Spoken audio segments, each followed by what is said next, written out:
அவர் ஏன் கண் கலங்கினார் தெரியுமா? கரூருடைய வழி. அவரு சென்னையிலிருந்து வரும்போது வெள்ளூர் வரைக்கும் இவங்க கொடுத்த பர்மிஷன் 5000க்கு கம்மி. ஆனா ரோட்ல 2 லட்சம் பேர் நிக்கிறாங்க அவர் பாக்குறதுக்கு. என்னால பார்க்க முடியலையே, உங்களை உணவுல கலந்துக்க முடியலையே.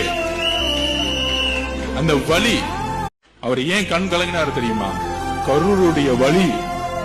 அவரு சென்னையிலிருந்து வரும்போது வெள்ளூர் வரைக்கும் இவங்க கொடுத்த பர்மிஷன் 5000க்கு கம்மி.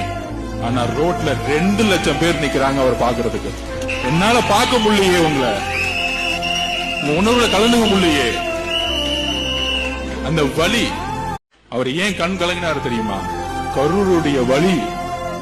அவரு சென்னையிலிருந்து வரும்போது வெள்ளூர் வரைக்கும் இவங்க கொடுத்த பர்மிஷன் 5000க்கு கம்மி. ஆனா ரோட்ல 2 லட்சம் பேர் நிக்கிறாங்க அவர் பாக்குறதுக்கு. என்னால பார்க்க முடியலையே, உங்களை உணவுல கலந்துக்க முடியலையே. அந்த வழி.